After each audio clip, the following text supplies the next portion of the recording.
Last night wasn't just another headline out of Washington, it was a political history in the making. So while most of America slept, President Donald J. Trump and FBI Director Kash Patel unleashed a two-punch combo that gives Gavin Newsom and his aunt Nancy Pelosi reeling.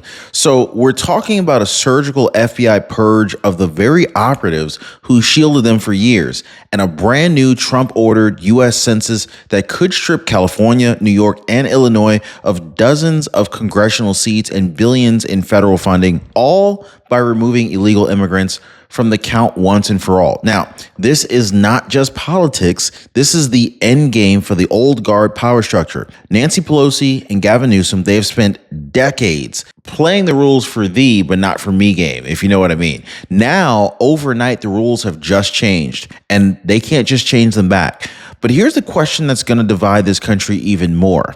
Is this restoring fairness to our democracy, or is it the most devastating political power grab in modern history? Well, by the end of this video, you're going to see exactly how Kash Patel cleaned house inside the FBI, how Trump's census order detonates the Democrats' long-time strategy for controlling Washington, D.C., and why the insiders are now coming out and they're saying that this is the first domino in a collapse that Nancy Pelosi and Gavin Newsom just cannot stop. So buckle up, guys, because what you're about to hear, this will either have you cheering or it's going to have you pretty much shaking your head in disbelief. And trust me, you're going to want to hear what happens in the second half of the story, because it's not just Nancy Pelosi and Gavin Newsom that's feeling the heat here. So August 10th, 2025, write down this date, because decades from now, people are going to look back and they're going to say that this was the day that California, the California political machine started to collapse. Mark my words, guys. So while the media was still recycling last week's talking points, President Donald J. Trump and his FBI Director Kash Patel, they launched a perfectly timed two-part offensive. So first, Kash Patel executed a very high-profile FBI purge, removing some of the most entrenched and politically protected figures in Washington law enforcement. Second, Trump just signed the order for a brand new U.S. Census that will exclude illegal immigrants from the numbers that decide congressional representation and federal funding. In just one night, two of the biggest sources of power for Gavin Newsom and Nancy Pelosi, a politically aligned FBI leadership and inflated population counts, they were hit on the head. So here's the part you really need to understand, ladies and gentlemen. This wasn't reactionary. This wasn't chaos. This was a strategic strike that has been in motion for months. So Washington, they're in shock. Sacramento is in shock. And San Francisco, well, they're trying to protect everything that they've got, and they're trying to also pretend like it didn't happen. But the truth is, what happened last night, this could permanently reshape who controls Washington. And for Nancy Pelosi and Gavin Newsom, this means the math, the map, and the muscle that they've relied on for years just got yanked out from under them. Now, trust me, when you hear the names of the people that Kash Patel just removed, you're going to see why the left is panicking behind closed doors. Now, if you appreciate the news updates, please take a second, hit the like button, and subscribe to the channel. I really appreciate you guys. So I really want to talk about this purge here, because it's not just about who got removed. It's also about why they were still there in the first place. So Brian Driscoll, the man who oversaw the January 6th investigation, he's gone. Walter Giordina, the special agent who worked on cases against Donald Trump, and Peter Navarro are gone. Stephen Jensen, the official that was, basically behind some of the most aggressive prosecutions of Trump allies like Navarro and Steve Bannon, they're gone too. Clearly, these were not just small fish. These were the people who carried out years of politically charged investigations under Biden's DOJ, Christopher Wray's FBI. We all know about Christopher Wray's FBI and all of his warnings and the underhanded shadiness that he was up to, right? So here's where Kash Patel's strategy really kind of comes into play. He didn't walk in on day one and just fire everyone. No, he didn't do that. In fact, he let them operate for months,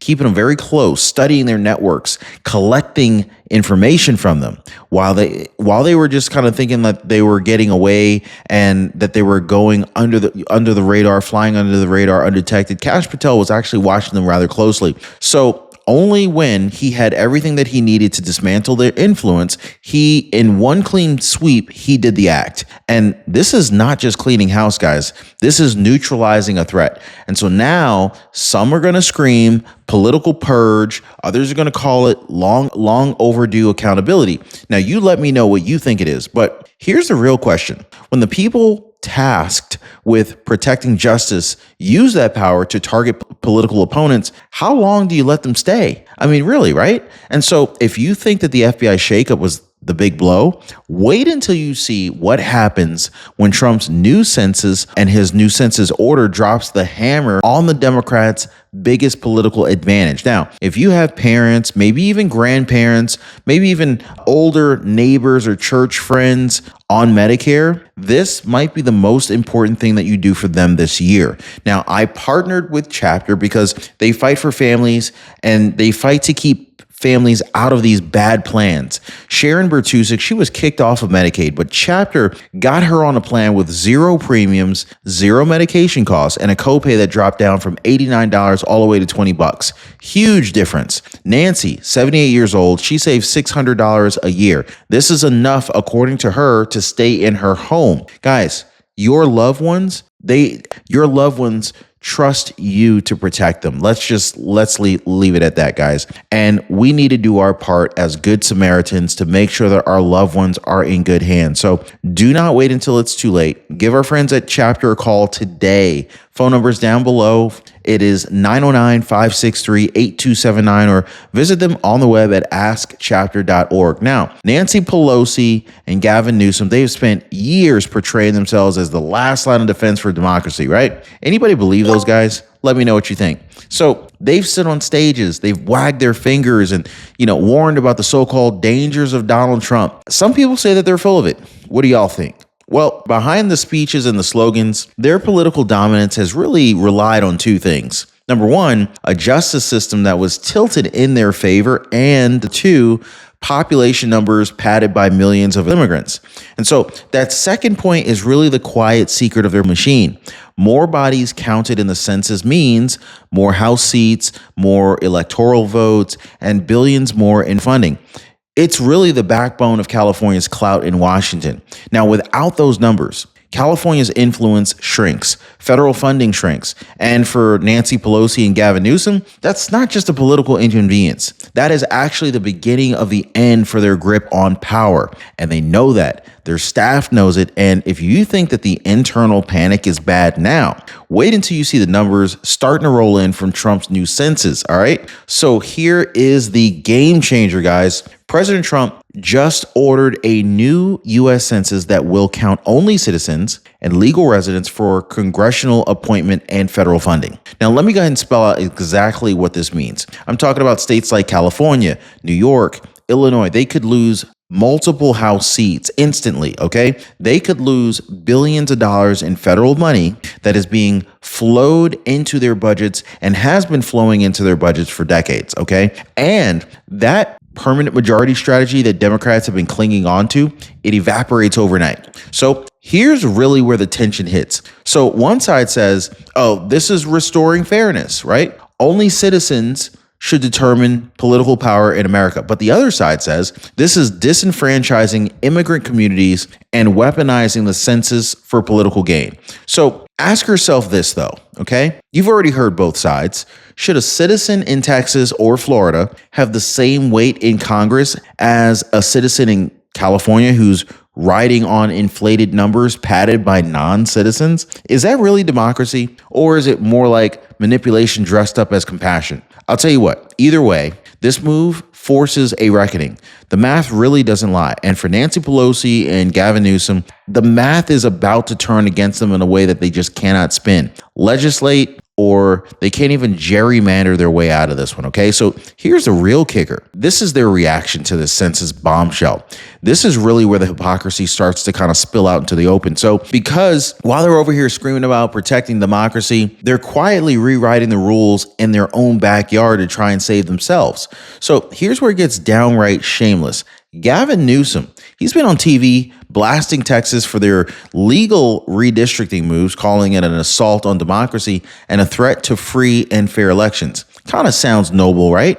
except behind closed doors in Sacramento, inside of California, he's already pushing to dismantle California's so-called Independent Redistricting Commission, the one that he once called the cornerstone of fair representation. So why is he doing this? Because without the inflated census numbers from illegal immigrants, California is about to lose congressional seats. And Gavin Newsom is willing to throw his own model of democracy in the trash to claw them back. Nancy Pelosi, same playbook. So when Texas Democrats fled their state to break quorum, she called them courageous defenders of democracy. But when her side uses procedural tricks, gerrymandering, or emergency measures to save the seats in California, all of a sudden, this is not a threat to democracy. That's all of a sudden accountability. You see the hypocrisy, guys? I mean, this is not principled leadership. This is survival mode. And survival mode always exposes hypocrisy. And so here's really where the battlefield widens. Because while Pelosi and Newsom were fighting to save their maps, some of their closest allies and political allies, they're staring down criminal investigations. Pam Bondi, now one of the most aggressive attorney generals in the country, just appointed Ed Martin as special attorney to investigate Letitia James and none other than Adam Schiff. The allegations: mortgage fraud, bank fraud, and wire fraud. These are not civil infractions. We're talking about charges that could carry up to 30 years in prison if convicted. Now, here is the twist. The grand jury's hearing the evidence. They're in Maryland and they're in Virginia. Both are deep blue Democrat strongholds. So if indictments come down, Pelosi and Newsom, they can't spin it as MAGA witch hunt. This will be their own political background and backyard turning on them. So now think about the timing here. Kash Patel, he just cleared out the FBI's top layer of partisan operators, right? The very people who under Biden and Christopher Wray would have slow walked or even buried these cases. They're gone. So this means that these investigations, they can either move without political interference for the first time in years, okay? Or they can do something even bigger than that. Now, if Adam Schiff or Letitia James go down while Trump's census orders cutting into California's political power, well, this is a 1-2 punch that no amount of fundraising in Napa Valley is going to be able to fix. Now, for decades, Democrats like Nancy Pelosi and Newsom, they've counted on what I call the population game. So by including millions of illegal immigrants in U.S. Census, blue states inflated their representation in Congress, and then on top of that, they padded their share of federal funding without those non-citizens ever even having to cast a single ballot. So basically, they're fudging the numbers with illegal immigrants. So it's been the silent cornerstone of their permanent majority strategy, and it's worked. It has. Until now. Trump's new census order rips that advantage away. And so when you combine that with the aggressive GOP redistricting efforts in states all across the country, the map that Democrats have relied on for decades, it's about to be rewritten here. Here's the emotional payoff. For the first time in years, political power could actually reflect the citizen population, not a manipulated head count. And whether you're in Texas, Florida, or Ohio, or really anywhere else, let me know where you're watching the show from. Your vote will carry the same weight as someone in California or New York. Let me know how happy you are to get that good news. Now, for Democrats, that's not just a setback. This is a death blow to the strategy that's kept them competitive at the national level, and they know that. So when you stack it all together, the picture is crystal clear here. Nancy Pelosi, Gavin Newsom, they're staring down a loss of congressional seats that will, in fact, slash California's power in Washington. Billions in lost federal funding. Once non-citizens are off the blocks, they're going to lose all of that funding. I'm talking billions and billions of dollars. High-profile criminal investigations into their political allies with a newly cleaned out FBI, basically no longer running interference for them. Also, a shifting electoral map that gives Republicans a structural advantage for years to come. Now, the infrastructure that backed them previously, the bureaucracy, the numbers game, the partisan legal shields, it's all collapsing piece by piece. And so this isn't just a bad news cycle that can ride this out. This is structural. It's permanent. This is the kind of change that you really don't reverse with a speech, a press conference, or a hashtag. So when I say they're finished, I'm not exaggerating, guys. We are watching the dismantling of the most powerful state-based political machine in the country. And it's happening in real time. It is literally happening right now. So I'm just going to go ahead and leave you with this. Is this justice finally being served here? A long overdue correction to a broken system? Or is it a dangerous precedent where the rules of political combat are being rewritten in ways that we'll all have to live with in the future? Well, either way, history is about to turn a page, and Pelosi and Newsom are no longer holding the pen. By the way, YouTube thinks that you're going to absolutely love the next video that just popped up here. Click that video, and I will see you on the other side. Hey, by the way, guys, if you're one of the real ones who really enjoy what we do here on the channel, you've got to check out the Inner Circle. This is where our true supporters get exclusive access to content that I just can't share here, completely commercial free. It's also the best way to keep this channel going strong. So if you want to be a part of something special, join us over there. Links in the description or in the pinned comment down below.